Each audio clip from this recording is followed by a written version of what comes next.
Everyone, welcome to very awaited blogs. আপনারা already দেখে বুঝেই গিয়েছেন এটা একটা বিয়ে বাড়ি ব্লগ। সো বিয়ে বাড়িটা যেহেতু অনেক দূরে, সো সেদিন অনেক আর্লি মর্নিং উঠে গিয়েছিলাম, আর উঠে ডে লাইটে আমার মেহেদিগুলো দেখছিলাম। সো একটু পরেই আসলে সবকিছু রেডি করে নিলাম। এই সুন্দর মাল্টি কালার টানা কানের দুলটা মেহেক টাচ ফেসবুক পেজ থেকে নিয়েছিলাম। এই সুন্দর ওয়াচটা নিয়েছিলাম হুমায়রাস ড্যাজলিং পেজ থেকে। দেন এখানে আমার কিছু গোল্ডের ফিঙ্গার রিং নিয়ে নিয়েছিলাম সাথে ম্যাচ করে। এই অর্নামেন্টসগুলো আমার খুব আগের বাট খুব ফেভারেট। আর এই স্পেশাল শাড়িটা নিয়েছিলাম ইজি গেট পেজটা থেকে। হঠাৎ করে দেখে এত বেশি ভালো লেগেছিল শাড়িটা। আর এটা একটা রেডি শাড়ি ছিল, এটা কুচিটা খুব সুন্দর ছিল, আর আঁচলটাতে খুব সুন্দর ট্যাজেল করা ছিল। আর এটা ছিল এটার ব্লাউজটা, সেটা খুব ইউনিক একটা স্টাইলে ছিল। আর আড়ং থেকে এই ব্যাগটা নিয়ে নিয়েছিলাম, এটাতে যেহেতু খুবই সুন্দর ব্ল্যাক কালার ওয়ার্ক করা ছিল আমার শাড়িতে। আমি কিন্তু ব্যাগটা হালকা কাস্টমাইজ করে নিয়েছি, নিচের ট্যাজেলগুলো অ্যাড করে নিয়েছি যেহেতু শাড়িতে ট্যাজেল ছিল। আর আইজাকে এই ব্ল্যাক ড্রেসটা পরাবো আজকে, যেহেতু আমার শাড়িতে ব্ল্যাক ব্ল্যাক আছে।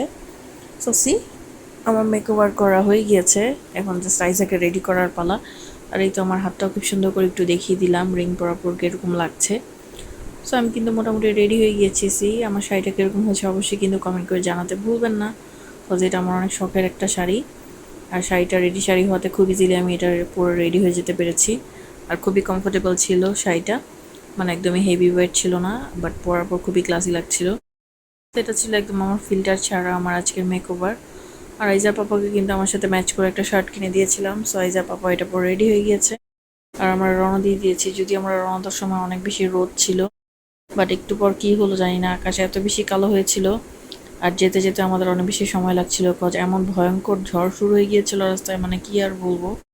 তো শুরু হওয়ার আগের এই ভিডিওগুলো আসলে তখন নেওয়া হচ্ছিল আমাদের, শুরু হওয়ার পর আর সেরকম কিছু নেওয়া হয়নি। দেখেন এখানেই এখন বুঝতে পারবেন আপনার আকাশ কি পরিমাণ কালো হয়ে গিয়েছে মোটামুটি কাছাকাছি চলে যাওয়ার পর।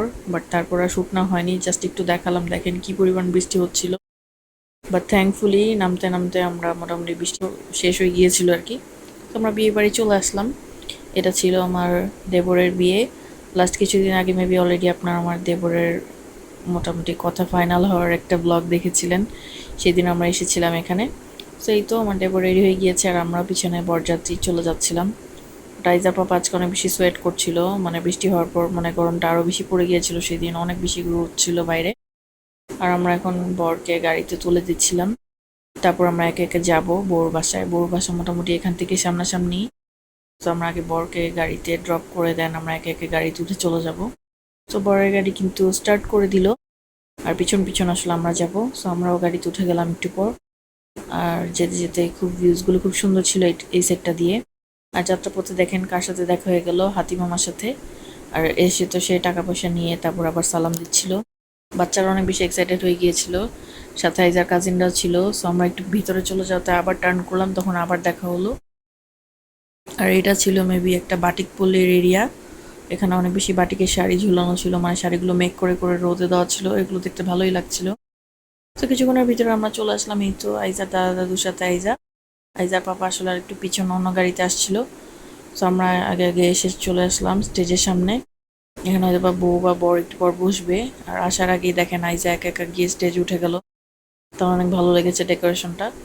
সো বর বউ আস্তে আস্তে আমরা এখানে খাওয়া দাওয়ার জন্য বসে পড়লাম। এখানে কাবাব ছিল, চিকেন ফ্রাই ছিল, দেন প্লেন রাইসের সাথে খাচ্ছিলাম। আর লাস্টলি এই জর্দাটাও ছিল, মাঝখানে আরও কিছু ছিল, বাট সেগুলো আসলে শ্যুট করা হয়নি, আমার অনেক বেশি ক্ষুধা লেগেছিল। সো তারপর বউ চলে আসার আগে বরের সাথে আইজার পাপা আর আইজা চলে গিয়েছিল শ্যুট করতে, এবার আমার শ্যুট করা হয়নি। সো একটা ক্যাপচার অ্যাড করে দিলাম, আর এখানে আমি একটু বসেছিলাম।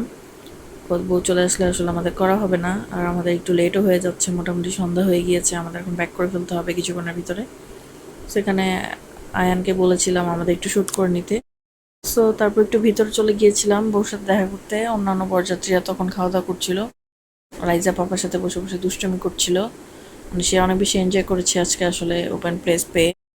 আর আমি এখানে বসে বসে একটু শ্যুট নিয়ে নিচ্ছিলাম, যেহেতু আজকে সেরকম কোনো শ্যুট নেওয়া হয়নি। বাট এত গর্জিয়াস লুক দিয়ে আসার পরেও এত বেশি হ্যাসেল করতে হয়েছে আজকে ওয়েদারের কারণে। হঠাৎ তো বৃষ্টি শুরু হয়ে গেল, তারপর আবার প্রচণ্ড গরম। তো সব মিলে খুবই ডিফিকাল্ট ছিল। আর এখানে আইজা কাজিন জাইফার সাথে আইজা দেখা হলো, এখানে এসে ওখানে এত বেশি হুলস্থুল ছিল যে দেখাই হতে পারেনি দুইজনের। তো ওরা কিছুক্ষণ টাইম স্পেন্ড করে নিল নিজেদের মতো, সাথে আবার আইজার আরেকটা কাজিনও ছিল। ও হচ্ছে জাইফার খালাতো ভাই। সো ওদের সাথে বসেছিল শুট করার সময়। সো ওর সাথে কিছুক্ষণ শুট করলাম, তারপর ফাইনালি চলে গেলাম বউর সাথে শুট করার জন্য ঘরের ভিতরে। যেহেতু গ্রাম এরিয়া একটু কনজারভেটিভ, সো বউ ঘরের ভিতরেই ছিল। আর পরে একটু বাইরে নিয়ে এসেছিল বউকে হালকা পাতলা সিঙ্গেল শুট করানোর জন্য ডে লাইটে। আর বাইরে এসে আইজা পাপাকে দূর থেকে দেখতে পেয়ে তো দিল একটা দৌড়, দেখেন কি অবস্থা। আর এটা ছিল আমার ননদের ননদ আর কি, ওর নাম সামিহা। তো ওর সাথে কিছুক্ষণ আড্ডা টাড্ডা দিয়ে ওর সাথে একটু শুট করছিলাম। আর এখন বরের খাওয়া দাওয়ার পালা। সো বর খাওয়া দাওয়া করতে করতে আমরা আর কিছুক্ষণ বসেছিলাম, বাট এখানে মনে হচ্ছে অনেক বেশি লেট হয়ে যাবে। সো আমরা লেট করিনি সেদিন, আমরা রওনা দিয়ে দিলাম। এখন আমরা জাস্ট বাসায় চলে যাব। বাসায় গিয়ে ওখান থেকে আমরা নারায়ণগঞ্জের জন্য রওনা দিব। আর এটা ছিল আইজা শুভ চাচ্চু। চাচ্চু এসে আইজাকে সুন্দর করে ড্রপ করে দিল গাড়ি পর্যন্ত। কজ আজকে আসলে আমাদের বেশি টাইম স্পেন্ড করা হয়নি, সবাই দৌড়াদৌড়িতে বিজি ছিল। বাট আমাদের ওভারঅল একটা ভালো এক্সপিরিয়েন্স ছিল। গ্রামের বিয়েতে এর আগে কখনো আসা হয়নি আইজাকে নিয়ে। এই তো দেখেন বাসাটা কত সুন্দর করে সাজানো হয়েছে, বাসার রোডটা। ইভেন ছাদে সুন্দর করে একটা স্টেজও করা ছিল, বাট আসলে তাড়াহুড়াতে আমাদের করা হয়নি। সো এখানে আসার পর জাস্ট আইজার পাপা আমাকে আর আইজাকে ছোট ছোট কয়েকটা শ্যুট করে দিয়েছে। তাও খুবই এক্সস্টিং লাগছিল আসলে আজকে ওয়েদারের কারণে। জাস্ট এখনই তাড়াহুড়া করে আমরা ড্রেস আপ চেঞ্জ করে এখন আবার রওনা দিয়ে দিব। আইজাকেও চেঞ্জ করে দিব, আমিও চেঞ্জ করে নিব। আর এখানে আইজাকে চেঞ্জ করতে করতে আমি এখানে আমার হাতের একটা শ্যুট নিয়ে নিচ্ছিলাম। খুব ভালো লাগছিল আসলে ঘড়িটা পরার পর হাতটা। এই ছিল বিয়ে বাড়িটা একটু আপনাদের দেখিয়ে দিলাম। আর এখন আমরা ব্যাক করে ফেলবো। সো আইজা পাপা অটো আনতে গিয়েছে, ততক্ষণ আইজা একটু এখানে দৌড়াদৌড়ি করে নিচ্ছিল দাদুর সাথে। তারপর আমরা রওনা দিয়ে দিলাম। এখন মোটামুটি ওয়েদারটা একটু নর্মাল হয়ে এসেছে। সেই ছিল আমাদের বিয়ে বাড়ির মোটামুটি একটা ব্লগটা ভালো লাগলে লাইক কমেন্ট দিয়ে পাশে থাকবেন। আল্লাহ হাফেজ।